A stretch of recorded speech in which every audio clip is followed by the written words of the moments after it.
Hello there, everyone, and welcome. On behalf of Microsoft and academia, it is a pleasure to have you joining us. We are going to be focusing today on modern management and security with the Surface family of products. You may have previously seen the last session with my colleague Jonathan, where we walked through the different devices that have recently reached the scene, as it were, with Surface. Today, we want to focus on a message for you, who is likely in that seat of rolling out these devices as an IT professional. What are some of the efficiencies in how these Surface devices can both be managed and deployed, and how are they a bit more secure? So that's what our focus will be on today. We will also have a special guest speaker, Kevin, here on the Microsoft side to wrap things up at the end. So jumping in, this is not news to you, most likely, that a modern device strategy is something that everyone is looking for. If we're rolling out devices, they need to be done with zero-touch interaction. They got to go straight to the student's home or to the educator's desk without having to make a whole bunch of stops along the way. We want to make sure that the devices that we equip them with are managed easily and are devices that they really want. Some of the things that we have seen as being important, and we covered this last time, but just to reiterate, is that we feel that our Surface devices are more than just what you would typically expect from a laptop. We look at the points of natural interaction, the place where I can reach out and touch, or use a pen, or use my voice, or a traditional mouse and keyboard, to have something that allows us to think creatively as to how we're going to approach anything from sketching something to an Excel spreadsheet. There's room for creativity no matter what thing we are doing. And so across our entire Surface portfolio of products, that is something we have tried to hold true since the very beginning of Surface. We created the very first device back in 2012, and that original Surface RT and the original Surface Pro had some learnings that we had received from those as we continued to iterate upon it. There were multiple different milestones. The Surface Pro 3, for example, alongside the Surface Book, kind of started a big change for us in building devices adapted to our customers' requests. The Surface Studio found itself being very prominent in education because it had this beautiful touch and pen interface with that screen that reclines down, but it's still a lab computer, a fully powered mouse and keyboard driven machine that we were able to use. We continue that further with some of the devices you may have seen, the Surface Hub 50-inch, which you see me having here, as well as a variety of these different devices. Surface Laptop Go, so that we have a laptop style device that can be rolled out at this broad scale. A Laptop 4, which you see here, which is that full powered premium Surface device. And then that brings us to the current lineup of Surface products. So this is our family as we see it now, and we won't be going into each and every one of these today, so I bring them up here just the once to show you all of their beautiful faces, let's call them, screens, as well as where we feel that they would fit in an organization like yours. In higher education, it's not just about, well, let's be real, it's all about the students, but they are not the only people who have devices. There are so many different roles, and having a device that meets all of these, I will say that the Surface Pro line of products, which you see here towards the bottom, the Pro X, Pro 7, Pro 8, they stretch the wide gap here because in higher education, it has that power and performance to run the applications that those students might need as a part of their majors. It also has that power and performance that we have for professors, facilities managers, and really anyone that works at that organization. There are some other devices here that span the gap. Laptop 4 is another one, because these two devices have a wide array of performance options and versatility. Go 3, we find, has its face more so with students. Because that is a very portable device. Usually we see Go 3 being very popular in the earlier education, not as common in higher education where more complex applications have more of those power demands. And then there is the beautiful Surface Laptop Studio, and that one has that high performance. It is one of the newest members of our family that is a laptop-style device that can also recline its screen all the way down, and you pull it towards you, and just because I'm extra, I have one right here. You can pull the screen towards you and interact with it in a variety of ways, even reclining it all the way down to its maximum angle. So this gives us so much versatility in a device that we can choose to equip an educator with or a student with, and has seen some good results. Now, on the manageability side of things, there's the technology aspect with Microsoft 365 and managing things in the cloud. We'll definitely be covering that today, but there's also managing it physically.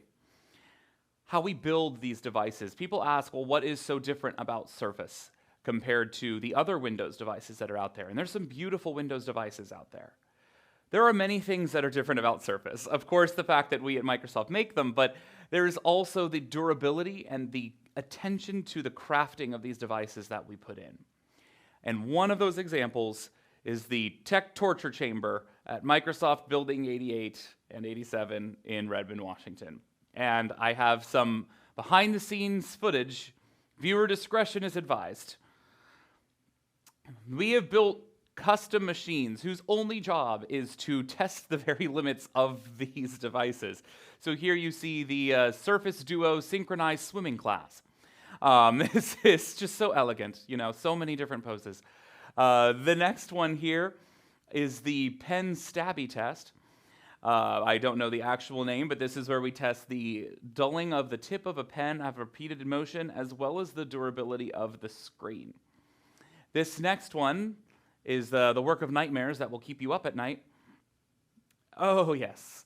This is how we bend the keyboards. They're not supposed to do that, but in case they do, we want to make sure that they're designed in a way that they will not break so easily in the hands of people who maybe aren't as careful as they could be. This is part of our goal, is to design and then break them and then redesign them again and then break them, but maybe slightly less broken this time. And then we keep iterating until that is made all the more better.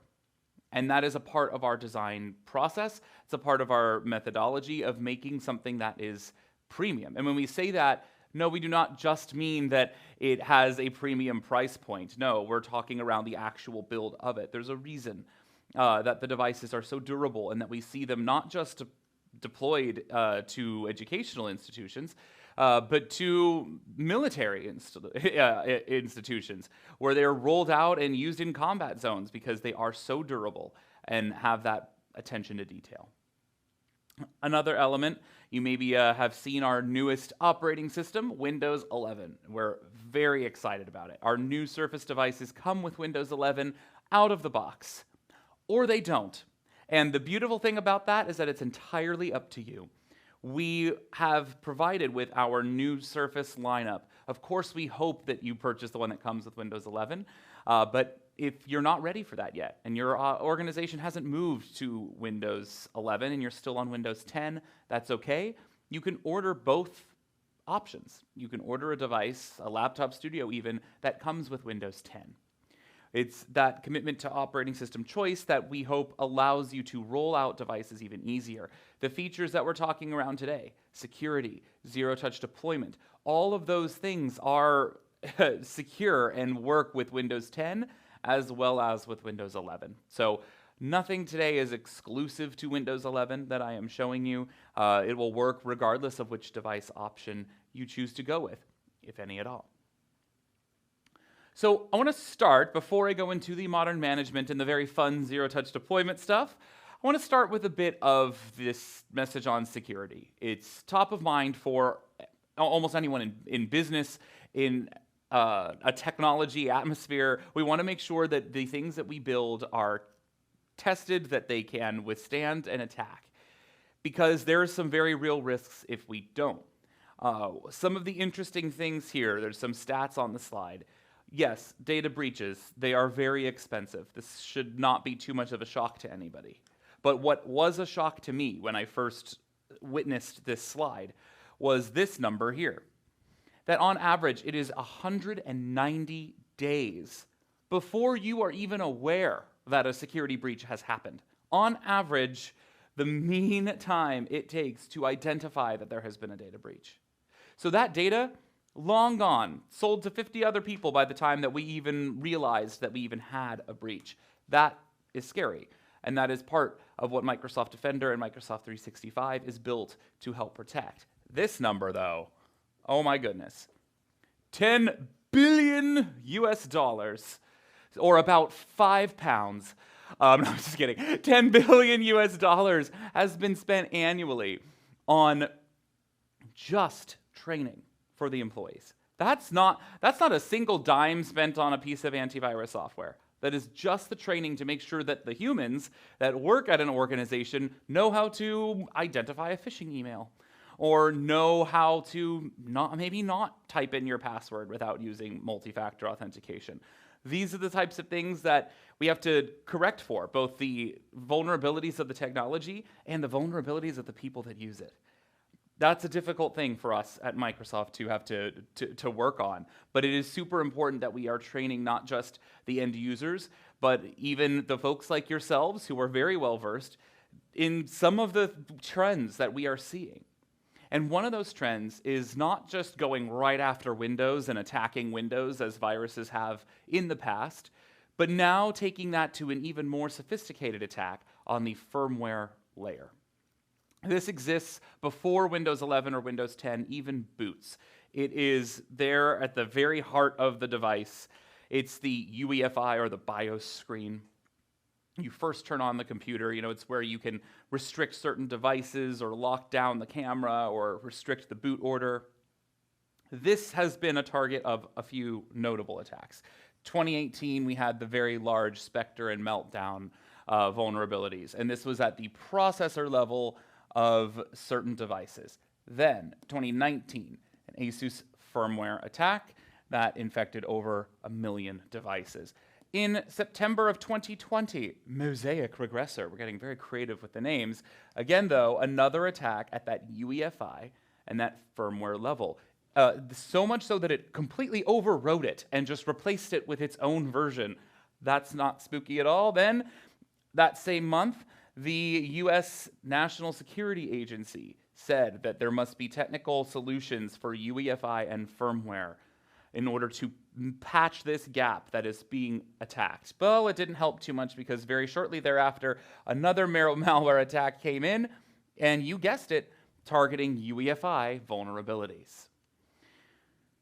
In Surface devices, we had made a decision back Surface Pro 4, Surface Pro 5, we haven't always had it, but we made that switch to start building our own UEFI and firmware. This was not something that is typically done. In fact, most all of the different Windows devices and even other OSs buy their firmware from one company. And that company's firmware runs across a wide portfolio of devices. And we at Surface even used it in some of our older Surface devices. With that change around the Surface Pro 5 timeframe, we built our own UEFI. That meant that not only could we at Microsoft have full control over the end-to-end experience of using a Surface product, which we have, but it also meant that those vulnerabilities that when someone builds something malicious, they want it to attack as many people as possible. Us having our own UEFI allowed us to control that security environment and do so in a way that is much more secure, not just for our own reputation at Surface, but for our customers who are using it. But it also gave us new capabilities. And one of them is this, the device firmware configuration interface. And if that meant nothing to you, let me explain a bit more. The UEFI, that firmware area that runs before Windows even boots that I was mentioning, that is not a smart place. That is somewhere that you use a keyboard combination to get to and maybe configure a few settings and that's it. And typically that is not an internet-connected place of your device. But what we have done here is now with the unique ability of creating our own UEFI and attaching that to the power of Microsoft 365 for education, we are able to have that area managed in the cloud. So what that means is that currently unique to Surface, if there is a vulnerability in that firmware layer, we can cut off things From the cloud, you can, using our technology, cut off things in the cloud directly to those devices wherever they may be using the cloud.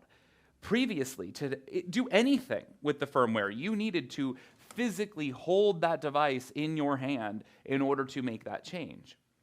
But now with DFCI, or the Device Firmware Configuration Interface, you can do that remotely in the cloud.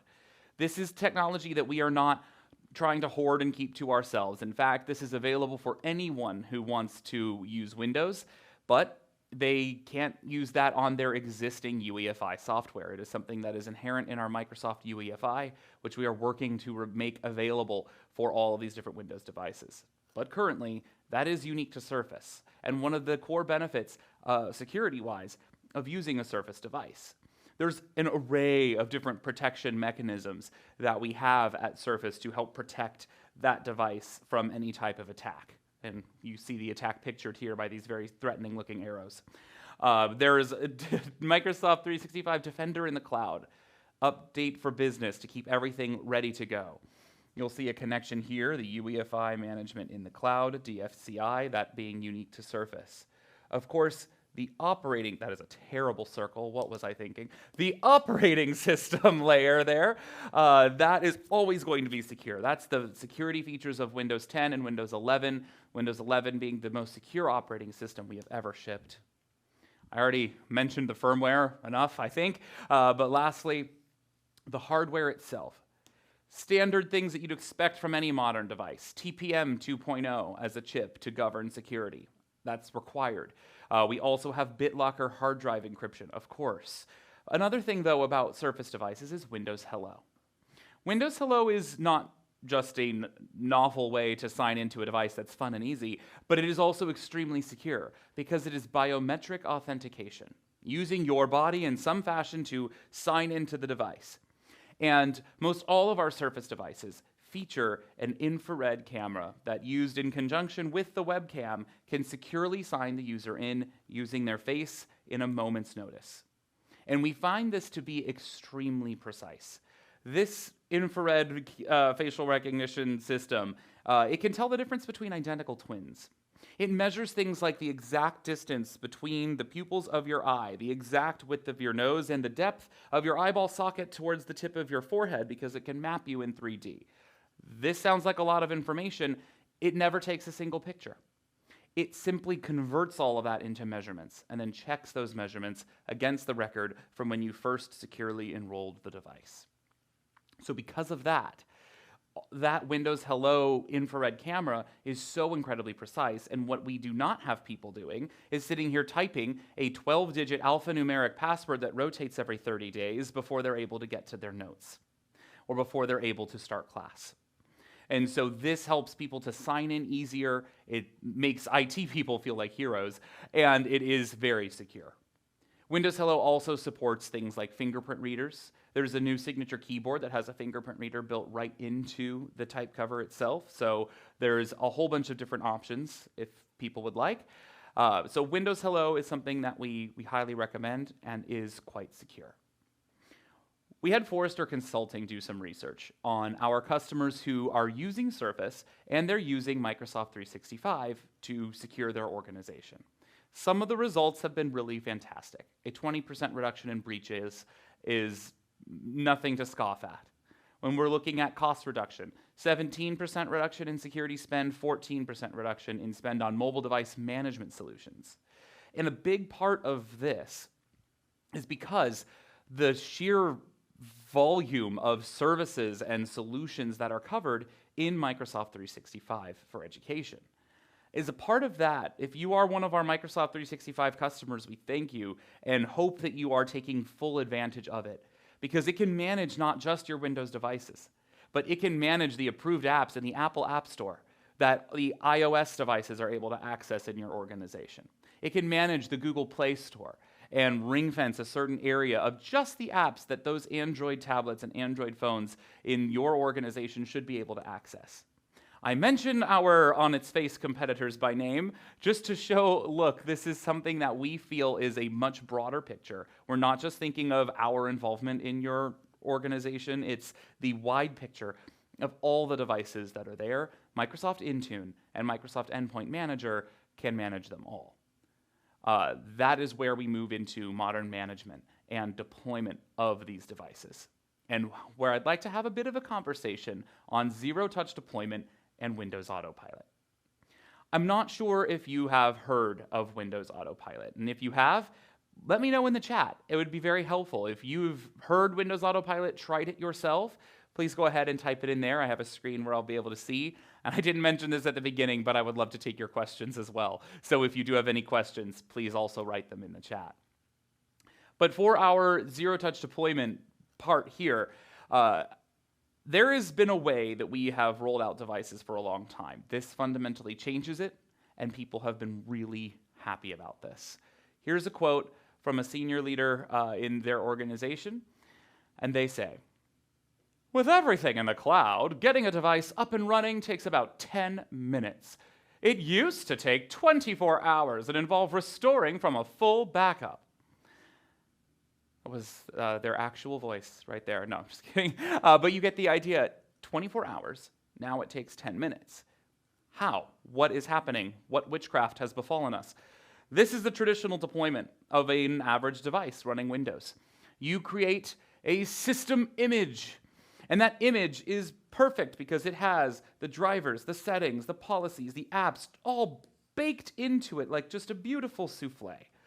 This image, though, can get out of date because it captures a moment in time of the device in its state that we love with all of those beautiful things in it, and then it's slightly out of date next Tuesday. And we have to do just a little bit more of an update whenever we deploy this image. And we use the image over and over and over again. And so when this beautiful device arrives with all of its glorious firmware, everything's configured, it knows who it is and what it wants to be in life, we say, forget everything you've been told and take on this system image that was born on a Lenovo running Windows 7 that we upgraded to Windows 10, and I'm going to plop it onto this and just really hope that it figures it out. And sometimes it does, but sometimes that's very damaging. So a system image erases everything on the device and puts on that moment in time that was captured. Then we have another issue. We have to deploy that image to the device. This can be done using an armada of USB sticks, or it can be done with a sea of Ethernet cables over a network deployment. This typically would be done by your partner at academia, but it could also be done by yourselves, and that is infinitely complicated. Regardless of who's using it, there are opportunities to save time and have this be done more efficiently, where it does not have to deploy in such a fashion. You'll still need the internet, but here it can be done a lot faster. And we won't have to keep doing it over and over and over until the end of time and keep building new system images. So, enough of the past, let's step into the new.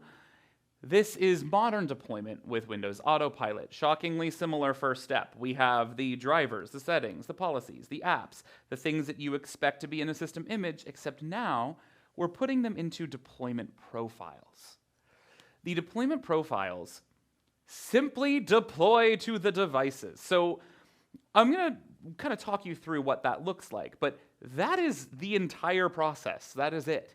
So when we have a new device that is received by the user, they open it up, they connect to the internet, and as soon as they do, it says, it seems like this belongs to Oxford University.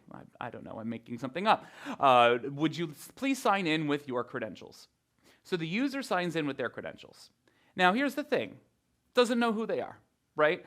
I could sign in as a student, and then I'm going to have exactly the access privileges and the apps that as a student I am entitled to at that organization as determined by IT, and academia helped you set it up.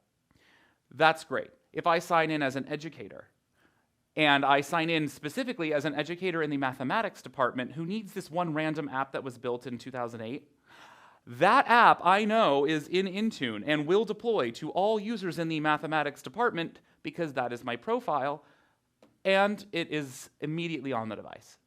Or maybe it's your next device as a member of the IT and management of the organization, and you will have all the access privileges, and it will know that because you logged in. It is user-based permissions, not a system image. So to paint this picture more clearly and bring me to my favorite part of the presentation, let's jump in. This is the life cycle of a Surface device deployed with Windows Autopilot in your organization. So let's say that after this session you decided, you know what? Jared is right. I want some Surface devices with Autopilot and a side of chips. So I'm going to talk to the good folks at academia who will build a tailored solution for my organization, and then the devices will ship directly to the users who need them in this example. Now, prior to this, at some point, working with academia, you have created the deployment profiles in Microsoft Endpoint Manager, which is a combination of Azure AD and Microsoft Intune. Those profiles, based on who they are applied to those specific users. So in this commercial example, you'll see sales, IT, and HR, all of which have different apps, different permissions, different privileges. So let's say Anna here has received the Surface device from the truck. She signs in with her Contoso University credentials, and she is given the sales profile directly onto the device because she is a member of that team. So as soon as she signs in, that device connects to the internet. It could take upwards of 45 minutes or more, depending on how many apps are needed. It can also take less, and I'll get to that in a moment. But now Anna is fully set up. Her device is ready to go, and she is all prepared for a long, successful career at Contoso, until she's caught embezzling funds and is immediately fired. So Anna leaves Contoso, and she's sad about that, but that's okay. Her device lives on and can be re-provisioned over and over and over as it moves from different user to different user, adding value in the organization. We can perform an autopilot reset, which will completely erase all of bad Anna's doings and put on and pre-provision, an important term that we'll come to in a moment, the profile of the next user. And so this happens so on and so forth until the final user, Raul here, who is a member of the IT team. He receives that device, and it's his testing one where he runs the new updates and is a part of Windows Insider for Business, which you should sign up for if you haven't, and tests new versions of Windows.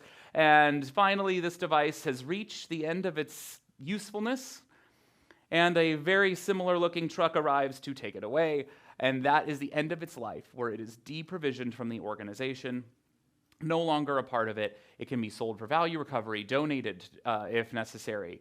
That device will no longer automatically greet people and say that it's from Contoso University in this example because it has been deprovisioned by your partner.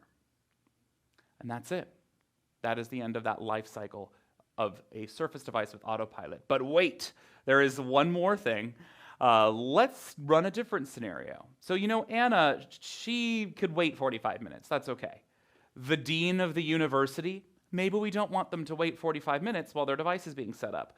Or maybe we're rolling out all 400 devices on the very first day of school, and we want everyone to get them, turn them on, and sign in at the same time.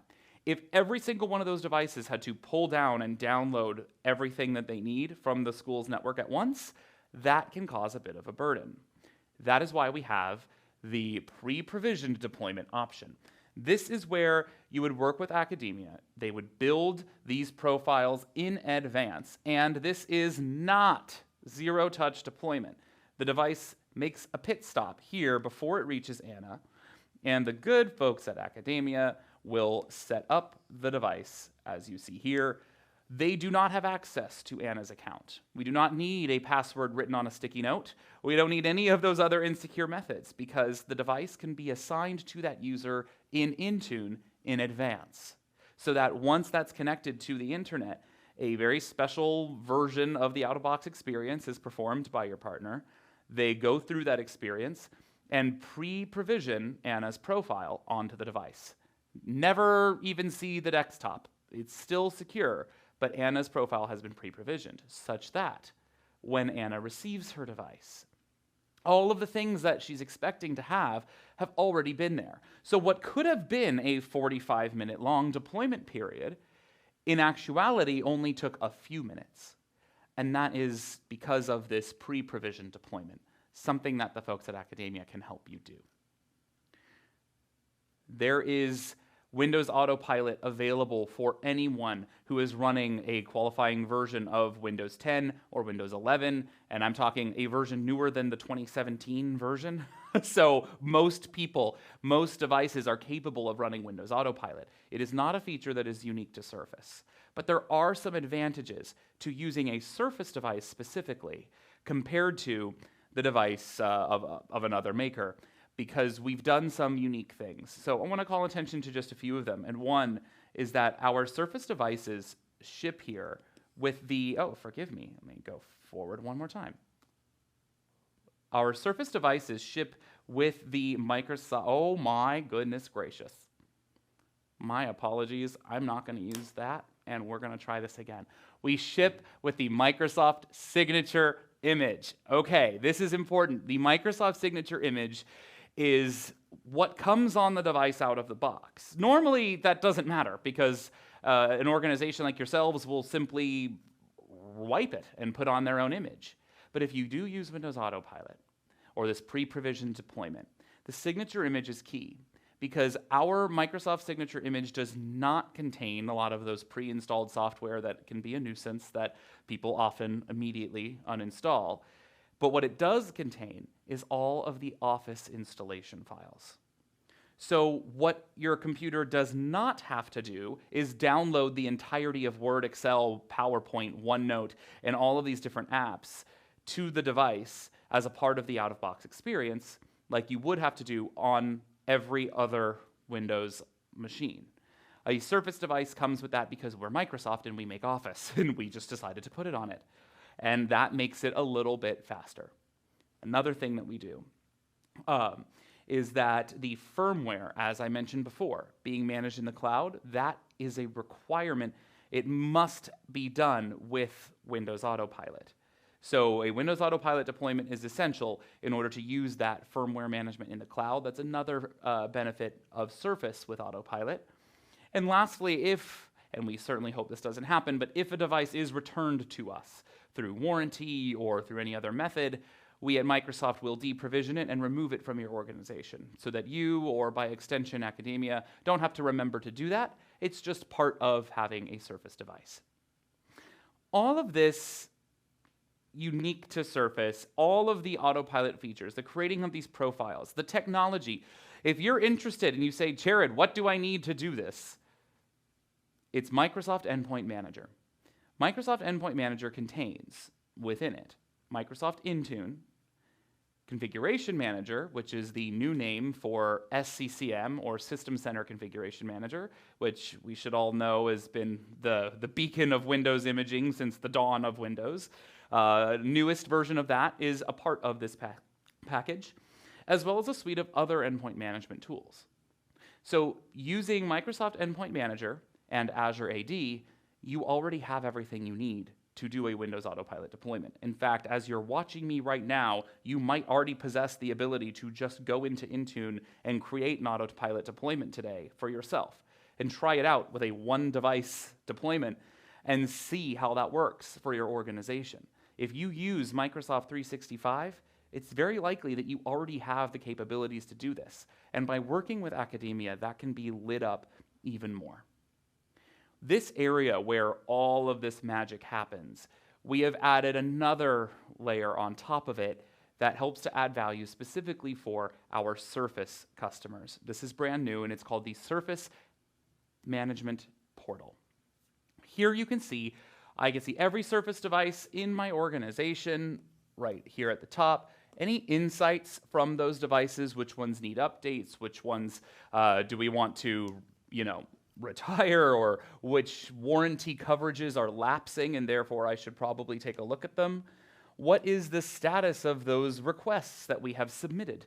And has that been addressed yet? And is the new replacement device on the way? All of that we can find here in the Surface servicing area of the devices right here in Microsoft Endpoint Manager. This area is something that's very special to us because it represents us combining a lot of efficiencies and showing you one spot where all the different Surface devices and their statuses can live. It's a unique connection between a Microsoft-made device and a Microsoft-made solution. It doesn't mean that this can't be used to manage the entire wide array of every device type in your organization, but it just really likes to do it with Surface devices. And so that is just an added benefit for our Surface customers, and we hope that you love it. Okay, I know that I've been talking a lot, and so now I do want to turn it over to my colleague Kevin to share just a bit more as we look to round out our time. And as Kevin is coming online, I'll remind everyone that we are here to answer your questions. I look forward to answering all of them. So if you go ahead and write them in the chat, we'll make sure that we get to them at the end, as will Kevin. But for now, I'll turn it over to you, Kevin. So, hey, Jared, thank you for that in-depth walkthrough. So let me introduce myself. My name's Kevin. I'm a Surface evangelist for Microsoft, and I guess I'm quite unique in my job role because I see things from the Microsoft side. But before I joined Microsoft, I was one of those IT managers. I was one of those IT managers who was embedded in the world of being gold imaging devices and preparing them that way, sending them out, bringing them back to update them and things like that. And since then, since working for Microsoft and focusing on things like Autopilot, my discussions have really been with the IT professionals, the IT admins in schools around the UK about that kind of changing way of doing things and how Autopilot, how Intune, and especially how the security built into Surface devices really begin to reshape what that IT pro manager does in that respect. So often the conversations that we've had with schools are all about that time saving, and it's all about using these tools that Jared has just talked through about how they can really change that kind of IT proactive reactive scale. So back in my day when I was that IT manager, I was probably 90% reactive to issues in the school and 10% proactive. But what we see now in our conversations with people is by using Autopilot, by using Intune, what we do is we bring that slider back to almost make it 10% reactive and 90% proactive with our students and our staff. So IT pros taking on those cloud skills, those reshaping skills for the this arena that we're in, this hybrid working, hybrid learning kind of world, are finding themselves being cloud managers, looking at security issues, those threats that are out there that we're protecting with Surface, with its chip to cloud security model, but preventing those things happening, educating staff, educating teachers on the latest tools in that Microsoft 365 portfolio. And that simplicity of those large rollouts, those large rollouts, I've got pictures back in my day of a room being unboxed with devices having to be connected to the network and booted from my SCCM server to get that gold image. And now we have, the schools which are easily can roll out big numbers of devices using Autopilot in a morning. And that's simply that golden message of being able to take the device out of the box, open it up, join to the Wi-Fi, sign in with your Office 365 account, and that device to make itself absolutely productive and ready for use to the end user. And of course, Jared mentioned this way of managing these devices through Intune. And of course, if we add on top of that, if you are an Intune subscriber, of course, and you're an education Intune subscriber, of course, you also get Intune for Education. And Intune for Education is that easy to use front end portal for educators. And it's what we base our new Surface laptop SE device around. So a really simple, really straightforward way that the IT pro can even delegate some roles For example, the head of science might have gone and bought some laptops, some Surface laptops or Surface devices for use in the science department. And I can give that science teacher delegated rights to be able to install their own software, effectively manage their own machines, very much self-service for them, empowering them to have these devices and be more responsive, more creative with these touch and pen first devices that we have in the environment. And again, if you wrap it all up with that whole model of the device being secure at the chip, when we also add the kind of pathway up to the secure cloud, then we've really got that overall model, which means that Surface and the cloud management with Intune really makes it the desired platform as we go forward in this post-pandemic world. So really, what I would say, in exactly as Jared said, is if you haven't already, now is the time to look into using Intune, using Autopilot. I first started out doing it with a simple, taking an existing Surface and rolling it into Intune, resetting it, and watch the magic happen, as we say. And that device was set up. I can reset that device. I can troubleshoot that device.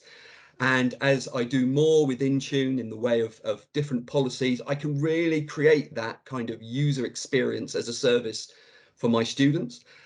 And most importantly, from the IT pros perspective, is I can make sure that experience is absolutely consistent across the board, which is really important. So the same or the right applications which are delivered to each machine. And that can be down to a really, really, really granular level. So it caters for the smaller primary schools at one end with simplicity. But as we get into secondary education and higher education, it makes a really, really granular platform that we can specify. And again, that last real point for me is from an IT pro's perspective, having one pane of glass to manage all of that estate. So yeah, that's really where we see that those talking points about Intune and Autopilot in with our customers. And at that point, I guess I will hand it back to Jared. Kevin, thank you so much. Really appreciate it. I think having that reiterated again, that experience of going through and trying this for yourself. You have this unique opportunity, especially if you have Microsoft 365. And similar to Kevin, I got started by just having one device. Let me try deploying it, click, nothing happened. Okay, let me try this again. What am I doing? You could try it, but you're not alone. And by working with the folks at Academia, they're here to help, to create that autopilot rollout, to test it, to be with you throughout that test, or even to go a bit deeper and show you a specific demo in your environment more catered to you. So if you do have those questions, you would like to see it in action, we would like to open up the dialogue and have a conversation. Thank you all so much for choosing to spend your time with us. We value it greatly. Hope that you have an amazing rest of your day, and stay safe, everybody.